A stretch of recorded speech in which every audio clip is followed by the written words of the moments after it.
Donald Trump and Xi Jinping just changed the game in Busan. What began as a handshake for peace has turned into a geopolitical earthquake. Tariffs slashed, rare earths unlocked, smiles flashed for the cameras, but behind those smiles was strategy, not sincerity. The 2025 Trump-Xi meeting wasn't just diplomacy. It was a deal that reshuffled power in Asia. It wasn't about peace. It was about power, profits, and positioning. The US got its rare earths, China got its trade relief, and the world got a pause in the storm. But one country got played: India. The so-called strategic partner of the United States just got sidelined. Has this meeting just spelled bad news for India? Hello and welcome. You're watching Statecraft with me, Geeta Mohan.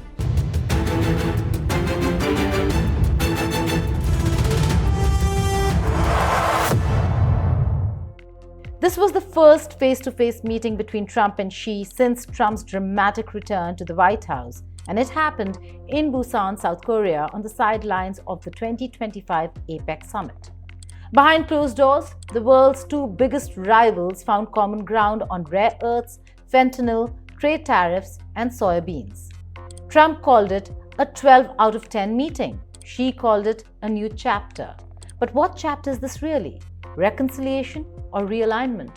Because if America's new China truce reshapes Asia's power balance, is India now the collateral damage of Trump's China-first diplomacy?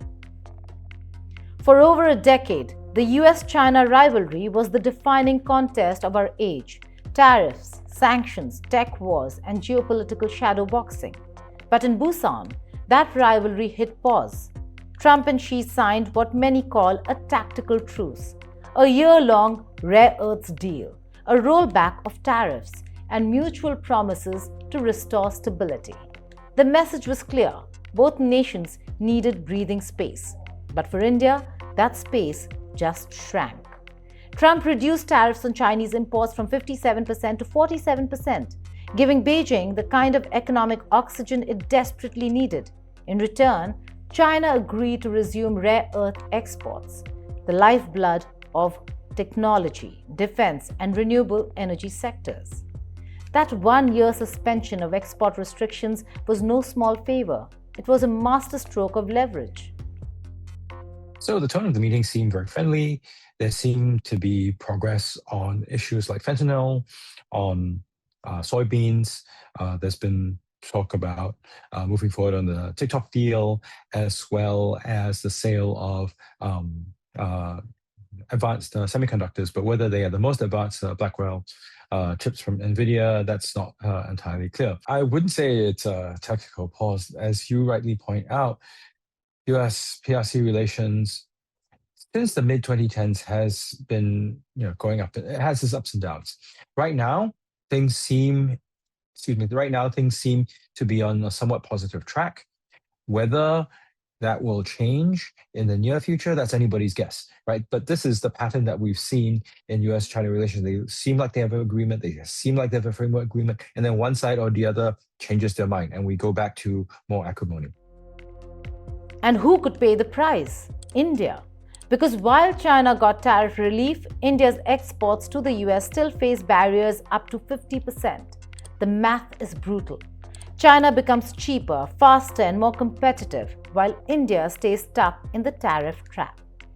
Rare earths are not rare, but China's control over them is.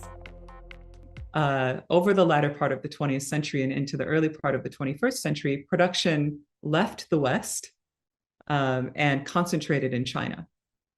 Over the past decade, there have been extensive concerted efforts to resume rare earth mining and processing in the US, in Canada, Australia, and many other places besides.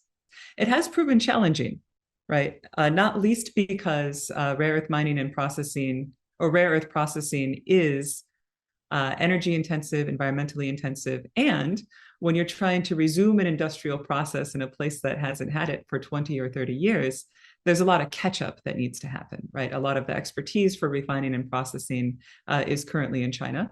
And that makes sense because most of the value-added processing has been happening in China for the past few decades. Over 80% of the world's refined rare earth materials used in fighter jets, semiconductors, EV batteries, and smartphones come from China. That's Beijing's chokehold over the modern economy. When Trump cut tariffs and reopened that supply chain, the US tech and defense sectors breathed a sigh of relief. Wall Street celebrated, but Delhi had every reason to frown. Because rare earth access isn't just about minerals, it's about control. This deal means China gets to keep its monopoly and dictate global pricing. The US just validated that monopoly for another year. For India, which is struggling to build its own rare earth capacity and attract Western investment in critical minerals, the Busan deal is a setback. This wasn't cooperation, it was capitulation dressed as diplomacy. And it undercut India's emerging role as a trusted alternative to China in global supply chains.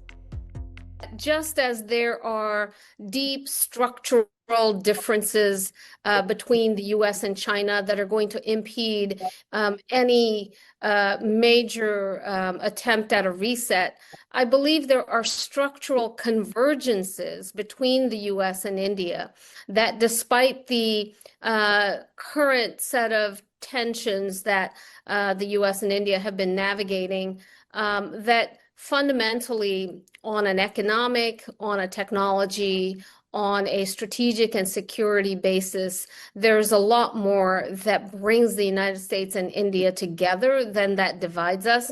And my hope is that if we can manage the short-term challenges, that we can continue to, chart a path towards deeper long-term convergence.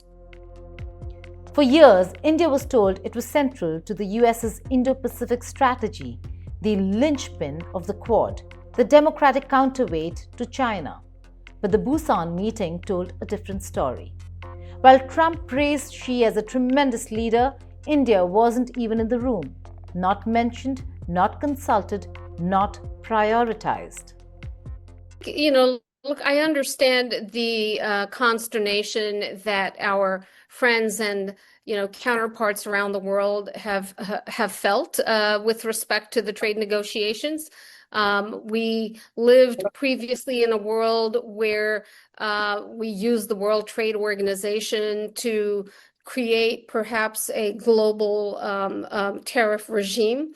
The Trump administration has felt like that was not to America's advantage, and has sought bilateral understandings on a country-by-country basis, and has sought to what it believes is kind of right-size the trade relationship in America's favor. So I understand the concerns that perhaps our counterparts are facing, but from the president's perspective, he believes he is rebalancing trade. I'm hopeful that the U.S.-India trade discussions and negotiations are going to bear fruit in a really breakthrough trade agreement that will increase trade between our two nations substantially and bring benefit in both directions. The results are visible in four ways. First, tariff reduction gives China a clear head start in exports to the US market. Indian exporters, already squeezed by logistics costs and currency fluctuations, now face a 3 to 5% higher effective tariff gap. In sectors like textiles, pharma, auto parts, and electronics, this gap could mean billions in lost revenue. China wins back American market share. India loses it. Secondly, by meeting Xi first and sealing a deal, Trump sent a brutal message. Beijing still matters more than Delhi. The US will engage China one-on-one, not through coalitions like the Quad. India's strategic relevance suddenly looks less urgent. Thirdly, at the APEC Summit, where South Korea, Japan, and the ASEAN bloc were all represented, India wasn't even part of the conversation. Busan was multilateral, but the power play was bilateral. That's the new order. Two superpowers negotiating the rules while the rest, including India, adapt. Fourthly, the Busan talks ignored Taiwan, the South China Sea, and even China's border provocations. none of India's security concerns were on the agenda. The silence spoke volumes. Why was Trump in such a hurry to make peace with China but not with India? Simple: political urgency. The US-China trade war had backfired on American businesses. Tariff hurt US farmers, manufacturers, and tech firms, from soybean producers in Iowa to microchip giants in California. The rare earth squeeze was threatening the US defense industry itself. China knew it. Xi leveraged it. Trump needed a win, and fast. Rare earths and soybeans offered that win. By slashing tariffs and reopening exports, Trump calmed markets and pleased his voter base ahead of key domestic economic milestones. India, on the other hand, wasn't an immediate political priority. No US farm votes depend on Indian trade. No American factories rely on Indian minerals. India offers long-term promise, not short-term political payoff. And Trump is a man of immediacy. Busan was about optics and outcomes, not ideals. When Trump called the meeting a 12 out of 10, it wasn't just flattery, it was branding. I thought it was an amazing meeting. He's a great leader of a very powerful, very strong country, China. And what can I say? It was an outstanding group of decisions, I think, that was made. A lot of decisions were made. There wasn't too much left out there. And we've come to conclusion on many very important points, and we'll be handing that to you in a little while. We're having a lot of different things, many of them very important. We're in agreement on so many elements, large amounts, tremendous amounts of the soybeans and other farm products are going to be purchased immediately, starting immediately. If you notice, President Xi authorized yesterday for China to start, did you know that, right? To start buying in very large quantities of soybeans and other things, which I appreciated. That was a very nice gesture.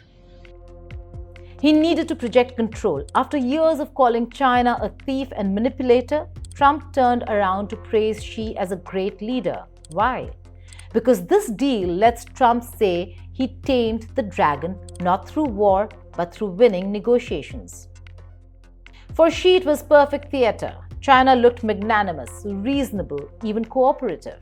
The rare earth deal made Beijing look like the responsible superpower restoring balance. And for India, it was a warning.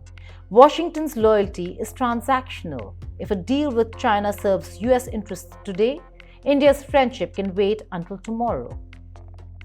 Under our joint guidance, China-US relations have remained stable on the whole. Given our different national conditions, we do not always see eye to eye with each other. And it is normal for the two leading economies of the world to have frictions now and then. And in the face of winds, waves, and challenges, you and I, at the helm of China-US relations, should stay the right course and ensure the steady sailing forward of the giant ship of China-US relations. I always believe that China's development goes hand in hand with your vision to make America great again. Our two countries are fully able to help each other succeed and prosper together. Over the years, I have stated in public many times that China and the United States should be partners and friends. This is what history has taught us and what reality demands. A few days ago, in the latest round of consultation, our two economic and trade teams reached basic consensus on addressing our respective major concerns and made encouraging progress. This provided the necessary conditions for our meeting today.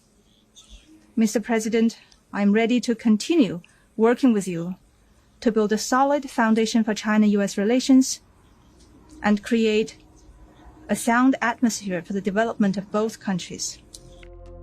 At face value, the rare earth truce stabilizes markets, but in reality, it strengthens China's leverage. China suspends restrictions for 1 year, not out of goodwill, but to buy time. During that year, it consolidates mining control, expands refining infrastructure, and tightens export oversight mechanisms.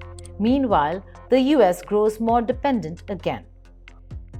India, which was positioning itself as the next big supplier through partnerships with Australia and Japan, now finds those plans delayed. Western investments in Indian rare earth exploration may slow down because the crisis they were meant to solve just got postponed. Busan didn't break the monopoly, it legitimized it.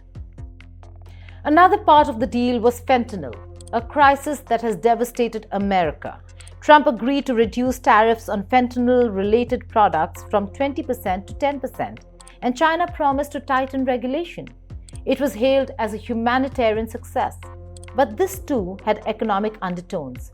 Lower fentanyl tariffs mean renewed trade in pharmaceuticals and chemicals, sectors where China dominates global production. India, the pharmacy of the world, suddenly faces a competitor empowered by lower US tariffs and easier market access. Trump's anti-drug diplomacy, while politically powerful, undercut one of India's strongest export sectors. The Busan summit wasn't just about economics, it was about exclusion. By freezing out India from the major power dialogue, Trump and Xi signaled a return to bipolar geopolitics. The world divided between Washington and Beijing. That's the model India has always rejected, a world where middle powers don't matter. The timing couldn't be worse. India's tensions with China persist at the border. The Quad is faltering under American disinterest, and Trump's praise for Xi echoes louder than any statement of support for India's security or sovereignty. The message is unmistakable. Trump's America First no longer aligns with India's strategic autonomy. India's economic hit is measurable. Its strategic loss is psychological. When Trump and Xi shake hands, the world watches. Markets react. Investors shift. Global supply chains recalibrate. And in that shift, India risks being seen as a secondary partner, a useful ally, but not an indispensable one. Diplomatically, India loses visibility. Economically, it loses competitiveness. Strategically, it loses leverage.